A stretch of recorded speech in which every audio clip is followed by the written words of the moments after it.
Antarctica ప్రపంచం చివరి అంచు. ఇక్కడ మనిషి అడుగుపెట్టిన వెంటనే ప్రకృతి కూడా ఒక మాట చెప్తుంది, నువ్వు ఇక్కడ అతిథివి అని. చుట్టూ తెల్లని నిశ్శబ్దం, గాలి చలితో కాదు కత్తిలా కోసేలా ఉంటుంది. ఇలాంటి చోట ఏదైనా ఒకటి కనిపిస్తే అది ప్రపంచంలో మిస్టరీనే అవుతుంది. అయితే 1911 సంవత్సరం ఒక చిన్న ఎక్స్పెడిషన్ బృందం మంచు లోయల మధ్యలో నెమ్మదిగా ముందుకు కదులుతోంది. వాళ్ళ కళ్ళ ముందు ఉన్నది టేలర్ గ్లేషియర్. అక్కడ ఉన్న ఒక వ్యక్తి పేరు గ్రిఫిత్ టేలర్. అతను జియాలజిస్ట్. వాళ్ళ పని ఈ మంచు ప్రపంచాన్ని సర్వే చేసి మ్యాప్ చేయడం. ఒకరోజు వాళ్ళు గ్లేషియర్ గోడ దగ్గరకు చేరుకున్నారు. అక్కడ నిశ్శబ్దం. ఎంత నిశ్శబ్దం అంటే ఒక అడుగు పడితే కూడా ప్రపంచం మొత్తం వినిపించేంత నిశ్శబ్దం. అప్పుడే వాళ్ళలో ఒకరు ఒక్కసారిగా ఆగిపోయారు. అతని చూపు ఒకే దిశగా నిలిచిపోయింది. అందరూ అదే దిశలో చూస్తున్నారు. తెల్లటి గ్లేషియర్ గోడ మీద ఒక ఎర్రటి గీత. మొదట అది చిన్న స్ట్రీక్లా కనిపించింది, కానీ దగ్గరకు వెళ్ళగానే అది స్ట్రీక్ కాదు, అది ఒక జలపాతం. తెల్లని మంచు గోడ నుంచి ఎర్రటి నీరు రక్తంలా కారుతుంది. అది చూసిన క్షణంలో వాళ్ళల్లో ఎవ్వరూ మాట్లాడలేదు, ఎందుకంటే అంటార్క్టికాలో ఇది అసాధ్యం.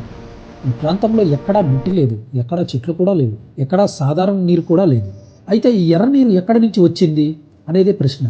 గ్రిఫిత్ టేలర్ వెంటనే నోట్బుక్ తీసుకున్నాడు. ఆ రోజు అతను రాసిన మాటలు ఇప్పటికీ చరిత్రలో ఉన్నాయి. అక్కడే ఈ ప్రదేశానికి ఒక పేరు వచ్చింది, ఆ పేరే బ్లడ్ ఫాల్స్. కానీ ఇది నిజంగా రక్తమా? కాదు. అయినా దాన్ని చూస్తే మన మనసు మొదట నమ్మేది అదే, ఎందుకంటే తెల్లటి మంచు మీద ఎర్రటి నీరు కారడం అది మనకి ఒక భయంలా కనిపిస్తుంది. ఆ తర్వాత చాలా సంవత్సరాలు గడిచాయి. ఎక్స్పెడిషన్స్ వచ్చాయి, సైంటిస్ట్స్ వచ్చారు, ఎక్విప్మెంట్ వచ్చింది. అందరూ ఒకే ప్రశ్నతో వచ్చారు, ఈ బ్లడ్ ఫాల్స్ అసలు ఎలా వచ్చింది? ఇప్పుడు అసలు రహస్యం తెలుసుకుందాం.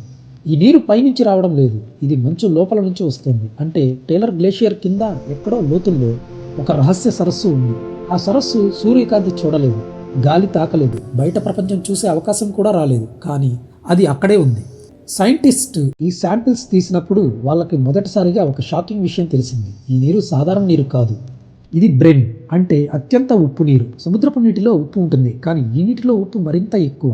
ఇంత ఉప్పు ఉండడం వల్ల అంటార్కిటికాలో -20, -30 డిగ్రీలు ఉన్నా ఇది పూర్తిగా గడ్డకట్టదు. అంటే మంచు కింద ఒక నీటి ప్రపంచం ఇప్పటికీ జీవించి ఉంది. కానీ ఇంకా ఒక ప్రశ్న, ఇది ఎర్రగా ఎందుకు? ఇది రక్తం అయితే కాదు, అయితే ఎరుపు రంగు ఎందుకు వస్తుంది? ఇక్కడే సైంటిస్ట్కు క్లూ దొరికింది. ఈ నీటిలో ఐరన్ కూడా ఉంది, అంటే ఇనుము.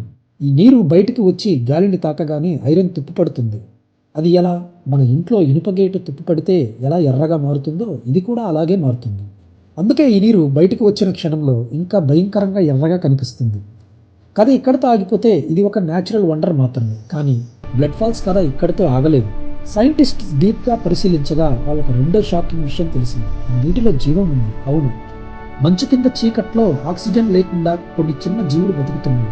ఈ జీవులు సూర్యకాంతి మీద బతకవు, ఇవి కెమికల్స్ మీద బతుకుతాయి. ఐరన్, సల్ఫర్ లాంటివి వీటికి ఆహారం. ఇక్కడ బ్లడ్ ఫాల్స్ కథ గ్లేషియర్ మిస్టరీ నుంచి అంతరిక్షం వైపు తిరిగింది. నాసా ఈ విషయం విన్నప్పుడు వాళ్లకు గుర్తొచ్చింది, యూరోపా, ఎన్సెలిడస్, వీటి మీద కూడా పైన మంచు ఉంది, కింద నీరు ఉండొచ్చు. అక్కడ కూడా బ్లడ్ ఫాల్స్ లాంటి పరిస్థితులు ఉంటే అంటే భూమి బయట కూడా జీవం ఉండే అవకాశం ఉంటుంది. ఇప్పుడు ఊహించు, భూమి మీద మంచు కింద జీవం ఉంది, అంటే అంతరిక్షం మంచు కింద కూడా జీవం ఉండొచ్చు. ఇప్పుడు చివరగా ఈ బ్లడ్ ఫాల్స్ గురించి ఒక మాట, ఇది రక్తం కాదు, కానీ ఈ భూమి మనకు చూపిస్తున్న ఒక చీకటి అద్భుతం. తెల్లని మంచు లోపల ఎర్రటి రహస్యం. లక్షల సంవత్సరాలుగా మంచు కింద దాగి ఇప్పటికీ బయటికి వస్తూనే ఉంది. ఇలాంటి నిజాలు మనల్ని భయపెట్టవు, మనల్ని ఆలోచింపజేస్తాయి. మరి ఇలాంటి మిస్టరీస్ కథ కోసం మన తెలుగు డీప్ విజన్ ఛానల్ని సబ్స్క్రైబ్ చేసుకోండి. Please like, share, subscribe.